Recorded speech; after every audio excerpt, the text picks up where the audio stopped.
Guys, ನಾನು ಇವತ್ತಿದ್ದೀನಿ ಉದಯವಾರ. 400 ವರ್ಷದ ಹಳೆಯ ಮನೆ ಇದು. ತೋರಿಸ್ತಾ ಇದ್ದೀನಿ ಮನೆಯಲ್ಲಿ ಹೇಗಿದೆ ಅಂತ ಹೇಳಿದ್ರೆ ನೀವು ನೋಡ್ತಾ ಇರ್ಬೇಕಾದ್ರೆ ತುಂಬ ಖುಷಿ ಆಗುತ್ತೆ. ಪಾಳೆಗಾರರ ಮನೆ ಇದು. ಎಷ್ಟು ಎಕರೆ ಅಣ್ಣ? 1 ಎಕರೆ 7 ಗುಂಟೆ ಒಂದು ವಿಸ್ತೀರ್ಣ ಇದ್ರದ್ದೊಂದು ಮನೆ. 1 ಎಕರೆ 7 ಗುಂಟೆಯಲ್ಲಿ ಒಂದು ಮನೆ ಇತ್ತು. ಈಗ ಏನಾಗಿದೆ ಅಂತೇಳಿ ಸುತ್ತಲೂ ಬಿದ್ದೋಗಿದೆ. ಜಸ್ಟ್ ಫ್ರಂಟ್ ಏನಿದೆ ಅದು ಮಾತ್ರ ಇಲ್ಲಿ ಇದೆ. ತೋರಿಸ್ತೀನಿ ಬನ್ನಿ. ಅಂದ್ರೆ ಎಷ್ಟು ವರ್ಷ? 700 ವರ್ಷದ ಮನೆ ಇದೆಲ್ಲ ಕಟ್ಟಿರೋದು. ಅದ್ ಮೇಲೆ ಇದೆಲ್ಲ ಹೆಂಗೆ ಅದು? ಅದ್ರ ಮೇಲೆ ಅಂಚು, ಅದು ಕೈ ಅಂಚು ಅದು ಕೈ ಅಂಚು ಅಂತ ಹೇಳ್ತಾರೆ ಅದಕ್ಕೆ. ಹೌದಾ? ಕಂಬ ಹಿಂದೆ ಪ್ರತಿಯೊಂದು ಮರಲ್ಲೂ ಅದು ಆಗ್ತಾ ಇದ್ದು. ನಾಜೂಕ್ ಆದ್ಮೇಲೆ ಇವೆಲ್ಲ ಈಗ ಬಂದಿರೋದು. ಅದು ಏನ್ ತಂಪ? ಏನದು? ತಂಪಿಗೋಸ್ಕರನೇ. ಇದು ಮನೆ ಒಳಗಡೆ ಹೋದ್ರೆ ಬೇಸಿಗೆಯಲ್ಲಿ ತಂಪಾಗುತ್ತೆ, ಮಳೆಗಾಲದಲ್ಲಿ ಹೋದ್ರೆ ಸೆಕೆ ಆಗುತ್ತೆ. ಅಷ್ಟು ಹೀಟು ಇದು. ಎಷ್ಟು ಕಂಬ ಇದೆ ಇದರಲ್ಲಿ? ಅದೀಗ ಬಿದ್ದಿರೋದು ಇದ್ರೆ ಲೆಕ್ಕ ಹಾಕಂಗಿಲ್ಲ. ಈಗ ಇರೋದು ಒಂದು ಅಟ್ಲೀಸ್ಟ್ ಅಂತ ಅಂದ್ರೆ ಒಂದು 30 ಕಂಬ ಇದೆ. ಯಾವ್ದು? ಯಾವ ಮರದಲ್ಲಿ? ಯಾವ್ದು? ಎಲ್ಲ ರಿಸರ್ವ್ ವುಡ್. ಯಾವ್ದು ಏನು ಹಾಳಾಗಿಲ್ಲ ಮರ ಇವತ್ತು. 700 ವರ್ಷ ಅಂತ ಹೇಳಿದ್ರೆ ಇದು ಇವಾಗ 600 ಅಂತಾನೆ ಲೆಕ್ಕ ಇಟ್ಕೋಬಹುದು. ಅದೇ ಇವಾಗ್ಲೂ ಹಂಗೆ ಇದೆ ಆ ಮರ. ಇವಾಗ್ಲೂ ಹಾಗೆ ಇದೆ. ಆ ಕೆತ್ತನೆಗಳೆಲ್ಲ ಹಂಗೆ ಇದೆ, ಏನು ಅಳಸೆ ಹೋಗಿಲ್ಲ ಅಂತ. 1 ಎಕರೆ 33 ಗುಂಟೆ ಜಾಗ ಮನೆ ನೋಡಿ. ಇದೆಲ್ಲ ಮನೆ ಜಾಗ ಇದು ಬಿದ್ದೋಗಿದೆ. ಹಿಂದ್ಗಡೆ ಎಲ್ಲ ಬಿದ್ದಿದ್ದು. ಅದು ವಯಸ್ಸಾದಂಗೆ ನಿಮ್ಗೆ ವಯಸ್ಸಾದಂಗೆ ಘಟ್ಟ ಹೆಂಗೆ ಬರ್ತಾವೆ ಹಂಗೆ ಇದು ಮನೆ ಅಲ್ವಾ? ಆದ್ರೂ ಮುಂದ್ಗಡೆ ಮಾತ್ರ ಇಲ್ಲಿ ಒಳಗಡೆ ಈಗ ಆಲ್ರೆಡಿ ಒಳಗಡೆ ಹಿಂದಕ್ಕೆ ಏನಿಲ್ಲ. ಹಿಂದೆ ಗುಡ್ಡ. ಬರೀ ಒಂದು ನೀವು ಜಕ್ಕಿ ಮತ್ತೆ ಒಳಗಡೆ ದೇವ್ರದ್ದು ಅಂದ್ರೆ ಹಿಂದೂಗಳ ದೇವ್ರದ್ದು ನಮ್ದು ಪುರಾತನ ಕಾಲದ ಕೆತ್ತಿದ್ದಾರೆ ಅಷ್ಟೇ. ಇದೇ ತರ ದೇವಸ್ಥಾನದಲ್ಲೂ ಇದೆ, ದೇವಸ್ಥಾನದ ಬಾಗ್ಲಲ್ಲೂ ಇದೆ. ಅಲ್ಲೂ ಅದು ಅಂಚು ಡಿಫ್ರೆಂಟ್ ಆಗಿದೆ ಅಲ್ವಾ? ಅಲ್ಲಿ ಆ ಕಡೆ ಇದೆ. ಅದು ಇತ್ತೀಚೆಗೆ ನಾಜೂಕಾಯಿ ಬಂತಲ್ಲ, ಇದು ನಾಜೂಕಾಯಿ ಬಂದ್ಮೇಲೆ ಆ ಅಂಚು ಹಾಕಿದ್ದು. ಹೌದಾ? ಇಲ್ಲಿ ನೋಡ್ತೀನಿ ಬನ್ನಿ. ಇಲ್ಲಿ ಆಕ್ಚುಲಿ ಉದಯವಾರದಲ್ಲಿ ದೊಡ್ಡ ಮನೆ ಚಂದ್ರೇಗೌಡರು ಅಂತ ಹೇಳಿದ್ರೆ ಎಲ್ಲರಿಗೂ ಪ್ರತಿಯೊಬ್ಬರಿಗೂ ಗೊತ್ತಾಗುತ್ತೆ. ಇದು ನೋಡ್ತಾ ಇರ್ಬೋದು ಸ್ಟ್ರಕ್ಚರ್ಸ್ ಯಾವ ತರ ಇದೆ ಅಂತ ಹೇಳಿದ್ರೆ. ಓಕೆ, ಇಲ್ಲಿ ಮೇಲ್ಗಡೆ ಎಲ್ಲ ಹೇಳಿದ್ರಲ್ಲ, ಎಲ್ಲ ಈ ಮರಗಳು ರಿಸರ್ವ್ ವುಡ್ ಏನಿದೆ ಆ ಮರದಿಂದ ಮಾಡಿದಂಥ ಒಂದು ಕೆತ್ತನೆ ಇದು. ನೋಡಿ ಎಷ್ಟು ಚೆನ್ನಾಗಿದೆ ಅಂತ ಹೇಳಿದ್ರೆ. ಇಲ್ಲಿ ನೋಡಿ, ಅಲ್ಲಿ ಕ್ಲ್ಯಾಂಪ್ಸ್ ಬೇರೆ ಇದೆ. ಇಲ್ಲಿ ಪ್ರತಿಯೊಂದು ಇದರಲ್ಲೂ ಕೂಡ ನೋಡಿ, ಇಲ್ಲಿ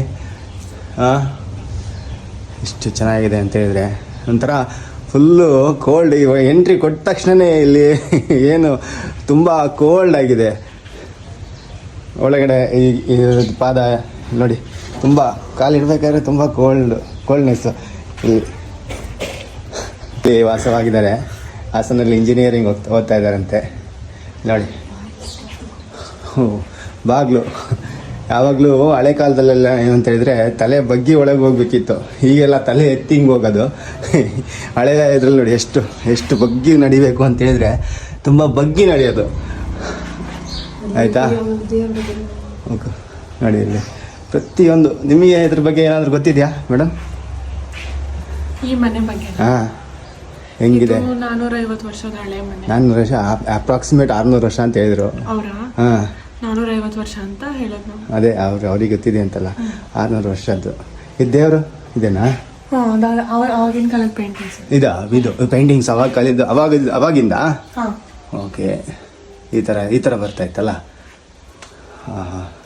ಬೇರೆ ಏನಿದೆ ಮಾಹಿತಿ ನಿಮಗೆ? ಇದರೊಳಗೆ ಎಷ್ಟು ರೂಮ್ ಇದೆ? ಇದ್ರೊಳಗೆ ಇದೆ. ಇದು ಒಟ್ಟು 3 ತತ್ತಿ ಮನೆ. ಇವಾಗ ಉಳಿದಿರೋದು ಎಷ್ಟು? ಇದು ಇದ್ರ ಮೇಲೆ ಇದಾ? ಮೇಲೆ ಅಟ್ಟ ಇದೆ ಅಷ್ಟೇ. ಅಷ್ಟು ಅಟ್ಟ ಮಾತ್ರ. ಇದು ಒಳಗೆ ರೂಮ್ಸ್? ಒಳಗೆ ಎಲ್ಲ ರೂಮ್ಸ್ ಎಲ್ಲ ಇದೇ ತರ ಇರೋದಷ್ಟೇ. ನಾವು ಒಳಗೆಲ್ಲ ನಾವು ಆಲ್ಟರ್ ಮಾಡ್ಕೊಂಡಿದ್ದೀವಿ. ಏನು ಇದು ಒಳಗೆ ಇದು ಮಣ್ಣಿಂದನಾ? ಅಲ್ಲಕ್ಕೆ ಫುಲ್ ಮಣ್ಣು. ಓಕೆ, ಇಲ್ಲಿ ಹೋಗ್ಬೋದಾ? ಇಲ್ಲ, ಇಷ್ಟೇ ನೋಡಕ್ಕೆ. ಆಯ್ತಾ? ನೀವು ತೆಗಿತೀರಾ? ತೆಗಿ ಕೊಡ್ಬೋದಾ ವಿಡಿಯೋ ಏನಾದ್ರು? ಆಗುತ್ತಾ? ಯಾವುದು? ಮನೆ ನೋಡಿರ್ಲಿಲ್ಲ? ನಾನು ನೋಡಿರ್ಲಿಲ್ಲ. ಹಿಂಗೆ ನೋಡಿ ನೋಡ್ಕೊಂಡು ಹೋಗೋಣ ಅಂತ. ಫೌಂಡೇಶನ್ ಇದು ಜಪ್ಡಿನ ಫೌಂಡೇಶನ್. ಏನು ಇಲ್ಲ. ಎಲ್ಲಿ ಏನ್ ಮಾಡಿದಾರೆ? ಏನು ಮಾಡಿಲ್ಲ. ಇದನ್ನ ಕೆಳಗಡೆಯಿಂದ ಬಂದಿಲ್ಲ. ಲೆಗ್ಗು ಇಷ್ಟೇ ಲಾಸ್ಟ್ ಇದು. ಇಲ್ಲಿಂದ ಕೂಡಿಸಿದ್ರೆ ಮರ ಅದು ಹೆಂಗ್ ನಿಂತಿದೆ ಅದು ನೋಡಿ. ಎಲ್ಲ ಅದಕ್ಕೆ ಮತ್ತೆ ಮೇಲ್ಗಡೆಯಿಂದ ವೆಯ್ಟ್ ಕೊಟ್ಟಿರೋದು. ಎಲ್ಲಿಂದ ಮಣ್ಣು ಕೊಟ್ಟಿರೋದು ಮೇಲ್ಗಡೆಯಿಂದ. ಈ ಅಡ್ಡದ ಮೇಲೆ 2 ಅಡಿ ಮಣ್ಣು. ಆದ್ರೂ ಮೂರು ಅಪ್ಟಿಯರ್ ಅಲ್ವಾ? 2 ಅಪ್ಟಿಯರ್. ಒಂದ್ರ ಮೇಲೆ ಇನ್ನೊಂದು ಅಟ್ಟ ಇದೆ. ಇನ್ನೊಂದು ಅಟ್ಟ 2 ಅಪ್ಟಿಯರ್ ಮನೆ. ಮಣ್ಣು ನೋಡಿ ಹಿಂಗ್ ಕೂತಿದೆಯಲ್ಲ, ಹಂಗಾಗಿ ಮನೆ ಹಿಂಗ್ ಒತ್ತ ಕೂತಿರೋದು. ಇಲ್ಲಿ ಆಕ್ಚುಲಿ 2 ಅಡಿ ಮಣ್ಣಿದೆ ಅಂತ ಈ ಅಟ್ಟದಲ್ಲಿ. ಇನ್ನೊಂದು ಅದ್ರ ಮೇಲ್ಗಡೆ ಇನ್ನೊಂದು ಅಪ್ಟಿಯರ್ ಇದೆ. ಆ ಮಣ್ಣಿಂದ ಈ ಒಂದು ಏನು ಕಂಬಗಳು ನಿಂತಿದೆ ಅಲ್ವಾ? ಹೌದೌದು. ವೇಟ್ ಮೇಲ್ಗಡೆ ತೂಕ ಇದೆಯಲ್ಲ, ಇಲ್ಲಿ ನೋಡ್ತಾ ಇಲ್ಲೇ ಇದೆಯಲ್ಲ ಮಣ್ಣೆಲ್ಲ. ಸ್ವಲ್ಪ ನೋಡಿ ಇಲ್ಲಿ. ಅಲ್ಲಿಲ್ಲ ಇಲ್ಲಿ ನೋಡಿ ಇಲ್ಲಿ ಚೆನ್ನಾಗಿ ಕಾಣುತ್ತೆ. ಎಲ್ಲಿ ಇಲ್ಲಿ ಇಲ್ಲಿ ಗೊತ್ತಾಗುತ್ತಲ್ಲ. ಅಲ್ಲಿ ಕಾಣುತ್ತಲ್ಲ. ಹಾಂ ಇದ್ರೊಳಗ ಅಲ್ಲ ಇಲ್ಲಿ ಇಲ್ಲಿ ಬಿದ್ದು ಹೋಗಿದೆ ಒಂದು ಹಾಲಿಗೆ ನೋಡಿ ಇಲ್ಲಿ ಮಣ್ಣು. ಹಾಂ ಫುಲ್ ಕ್ಲಿಯರ್ ಆಗಿ ಕಾಣಿಸುತ್ತಲ್ಲ. ವಾ ಇದೆ ಅಲ್ವಾ, ಮಣ್ಣಿಂದ ಇಲ್ಲಿ ಇದು ನಿಂತಿರೋದೆಲ್ಲ ತೂಕಕ್ಕೆ ಇಲ್ಲ.